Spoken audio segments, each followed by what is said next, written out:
नमस्कार मेरे प्यारे दोस्तों, मैं लालता मिश्रा। आज मैं आपको वृंदावन की कथा सुनाने जा रहा हूँ। वहाँ के एक परम संत रहा करते थे जिनका नाम था गदाधर भट्ट जी महाराज। तो गदाधर भट्ट जी महाराज श्रीमद् भागवत कथा सुनाया करते थे वहाँ पे वृंदावन में। वैसे तो ये रहने वाले राजस्थान के थे, पर वृंदावन के इतने बड़े प्रेमी थे कि इन्होंने अपना घर परिवार छोड़ के आके वृंदावन में ही रहने लगे और वहीं नित्य भगवान की कथा सुनाया करते थे सभी को। और इनकी कथा सुन के लोग बदल जाया करते थे, क्योंकि ये बहुत ही परम भक्त आदमी थे। तो वहाँ पे एक राजा आया करता था कथा सुनने, जिस राजा का नाम था कल्याण सिंह। कल्याण सिंह राजा कल्याण सिंह रहने वाले तो राजस्थान के थे, पर वो प्रभु के इतने बड़े भक्त थे कि वो अपना घर द्वार छोड़ के आके यहाँ पे वहीं वृंदावन के पास में एक गांव पड़ता है धरोरा, वहाँ पे उन्होंने अपना एक कोठी बनाई और वहीं पे रहने लगे। तो वहाँ से नित्य वृंदावन आते थे कथा सुनने के लिए, हमेशा आया करते थे। तो उस राजा के जीवन में ऐसा बदलाव हुआ कल्याण सिंह के जीवन में कि उसने सब राजपाट का काम त्याग दिया। सब मंत्री और सेनापतियों से कह दिया तुम लोग ये सब देखो, और राजा तो बस नित्य हरि भजन किया करता था। और उसका मन ऐसा परिवर्तन हो गया उन महाराज जी का कथा सुन के कि उसके घर वालों को ईर्ष्या होने लगी राजा से, कि पत्नी बच्चे सभी जलने लगे कि क्या बात है, पिताजी ना तो कोई बात सुनते हैं, न ढंग से हम लोगों से बात करते हैं, और राजा तो अपना हरि भजन में ही हमेशा मस्त रहते थे। अब घरवाली उनकी पत्नी दुखी रहने लगी कि ऐसा क्या करूं कि जिससे राजा हमारी बात सुनने लगे, हमसे प्रेम फिर से करने लगे पहले जैसा। पर अब ये तो बहुत ही मुश्किल था, क्योंकि उनका मन हरि भजन में लग गया था। तो रानी को एक दिन एक उपाय सूझा। उसने सोचा कि क्यों ना हम उस संत को ही भ्रष्ट साबित कर दें जो इनको ऐसे बदल दिया। अगर वो संत भ्रष्ट हो गया तो इनका भी विश्वास उठ जाएगा उस संत पर से, फिर ये भागवत कथा सुनने नहीं जाया करेंगे और यहीं हमारी बात माना करेंगे, हमारे साथ ही रहा करेंगे, हमारे ही आगे पीछे घूमा करेंगे जैसे पहले घूमते थे। तो ये उपाय सोच ही रही थी कि वहाँ उस गांव में एक मांगने वाली, जो नाचने वाले नट होते हैं, तो एक नटनी आ रही थी और वो गर्भवती थी नटनी, और उसका अंतिम समय चल रहा था बच्चे पैदा होने का। और वो बेचारी भीख मांग, नट लोग ऐसे ही नाच गा के अपना मांगते थे उस समय। तो ये कथा ज़्यादा पुरानी नहीं है, ये इसी भक्ति काल की कथा है, इसी कलयुग की। अकबर का शासन काल चल रहा था उस समय, अभी ज़्यादा नहीं, मुश्किल से 500 वर्ष बीते होंगे इस घटना को। तो रानी ने क्या किया कि उस नटनी से कहा कि तुम एक काम करो कि यहाँ एक संत रहते हैं गदाधर भट्ट जी, तुम उनके पास जाओ और वो वहाँ हमारे पति भी कथा सुन रहे हैं, वहाँ तुम सभा में खड़े होके ये कह देना कि महाराज जी, ये जो हमारे पेट में गर्भ पल रहा है ये आपका ही बच्चा है, और तुम यहाँ आके बैठे हो, हमारे लिए कोई व्यवस्था नहीं की तुमने। नटनी कहा जी मैं तो ऐसा काम नहीं करूँगी, पर रानी ने कहा मैं तुमको बहुत सारा धन दूंगी। और रानी अंदर गई, घर से 20 मोहरें लेके आई। आज उस समय में 20 मोहरों की क्या कीमत हुआ करती थी, और नटनी बेचारी दिन रात नाचती थी, तब जाके उसको 2-4 कौड़ियाँ मिल जाती थी। उस समय कौड़ी चलती थी। जब उसने 20 मोहरें देखी तो उसने कहा अब तो मैं नंगा नाच सकती हूँ, तुम जो कहोगी मैं वो करूँगी। वहाँ से चल दी भाई। नटनी आई जहाँ भट्ट जी महाराज कथा सुना रहे थे, उनका सत्संग चल रहा था, उसी सभा में आके खड़ी हो गई।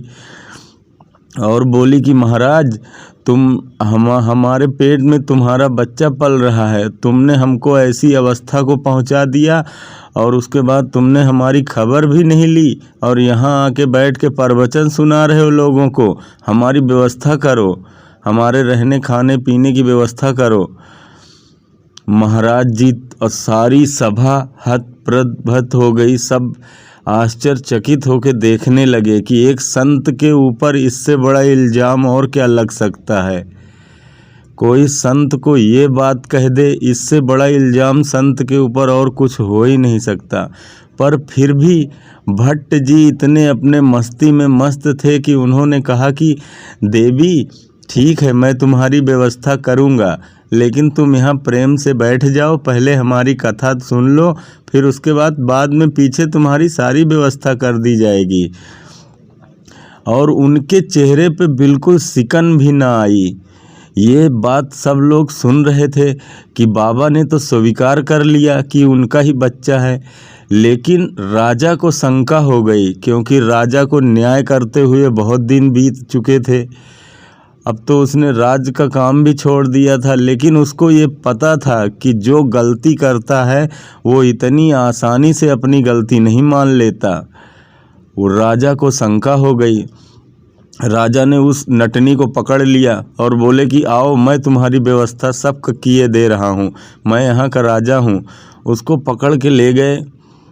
उसके बाद वहीं एक संत बैठे हुए थे, श्री वल्लभाचार्य जी महाराज, और वो लठ लेके हमेशा चलते थे। और नटनी के पास गए, 4 लठ उसके इस तरफ पटका ज़मीन में, 4 लठ उधर ज़मीन में पटका, और बोले सही सही तू बता दे कौन भेजा, क्यों आई है तू, ये सब क्या माजरा है, वरना हम तुझे जान से मार देंगे। जब धमकी देने लगे वल्लभाचार्य जी, तब हाथ जोड़ के नटनी खड़ी हो गई, बोली महाराज क्षमा करो, मुझे एक रानी ने इतने मोहरें दी है 20 कि तुम ऐसा ऐसा कहोगी, इसलिए उन्होंने हमको ये धन दिया है, इसलिए हमने यहाँ पे ऐसे बोला है, वरना हम तो पहली बार वृंदावन आए हैं। हमने इन बाबा को आज तक कभी देखा भी नहीं, और बाबा ने भी हमें कभी नहीं देखा होगा। वल्लभाचार्य जी उसको पकड़ के ले आए सभा में, बोले जो तू यहाँ बोल रही है तुमको चल के वहाँ सभा में बोलना पड़ेगा। वो आई नटनी हाथ जोड़ के बोली महाराज मैं आपसे कुछ कहना चाहती हूँ। बाबा बोले बताओ क्या बात है बच्चा। तो उसने कहा कि महाराज मुझे ऐसे ऐसे पैसे मिले हैं, 20 मोहरें मिली आपको बदनाम करने के लिए, आपके ये जो छवि है इसको धूमिल करने के लिए, ताकि आपके यहाँ कोई भी सत्संग प्रवचन सुनने ना आए। तो बाबा ने कहा किसने भेजा, तो उसने बता दिया कि वहाँ धरौरा में एक रानी है, उन्होंने दिया है मुझे, वो कल्याण सिंह की पत्नी हैं। अब कल्याण सिंह भी वहीं बैठे हुए थे। जब उनको ये बात पता चली तो एकदम आग बबूला हो गए और अपने म्यान से तलवार निकाल के बाहर कर दी और कहा कि जब तक मैं अपनी पत्नी का गला न काट दूंगा तब तक ये तलवार अब म्यान में भीतर नहीं जाएगी। ये सोच के उठे वो राजा वहाँ से, और जैसे ही चलने के हुए तो गदाधर भट्ट जी महाराज परम संत थे, उन्होंने रोक दिया। बोला राजन एक गलती तो उसने किया, एक गलती नटनी ने किया, तीसरी गलती तुम करने जा रहे हो। लेकिन तुमको पता होना चाहिए कि ना तो तुम्हारे रानी की गलती है और ना इस नटनी की गलती है, सारी गलती तुम्हारी है। तुम तो अकेले अकेले सत्संग सुनते रहे, तुम्हारे भीतर बदलाव हो गया, तुम तो बदल गए, और बच्चों और परिवार को नहीं लाओगे तो कैसे मेल खाएगा, कैसे तुम्हारा परिवार आगे चल पाएगा। इसमें उनकी गलती नहीं है, इसमें तो गलती तुम्हारी ही है। तुम इस तलवार को अंदर रख लो, और तुम ये राज्य खानदान की जो मर्यादा है, पहले औरतें पुरुषों के बीच में आके सत्संग भागवत कथा ये सब भी नहीं सुना करती थी। उन गुरुदेव भगवान ने कहा कि राजन तुम अपनी ये मर्यादा अपने महलों में रखो और अपने परिवार के साथ कथा सुनने आया करो। क्योंकि जब आप अकेले कथा सुनते हैं तो आपके भीतर अकेले ही बदलाव होता है, बाकी परिवार तो सब वैसे ही रहता है और फिर तुम्हारा जीना मुश्किल हो जाता है उस परिवार में। इसलिए जब भी आप भगवान की कथा सुनने जाएं, मंदिर में जाएं, पूजा अर्चना करने जाएं, अपने पूरे परिवार को साथ लेके जाएं, क्योंकि जब सब बदलेंगे तो तुम्हारी भावनाओं को समझेंगे, वो भी प्रेम करेंगे तुमसे, तुम्हारे प्रति उनकी गलत भावना नहीं होगी कभी भी। फिर ये सुन के राजा को समझ में आ गई बात। राजा प्रेम से अपने घर गए और फिर रानी ने जब सुना कि वो गुरुजी की महिमा गा रहे हैं कि गुरुजी बड़े धन्य हैं, तो रानी को बड़ा अफसोस हुआ। उन्होंने कहा लगता है ये अभी भी नहीं बदले। तो अगले दिन जब वो सत्संग को जाने लगे तो अपने पूरे परिवार को साथ में लेके आए सत्संग सुनने के लिए। पूरा परिवार उन्हीं राजा के साथ भक्तिमय हो गया, सभी प्रेम पूर्वक रहने लगे।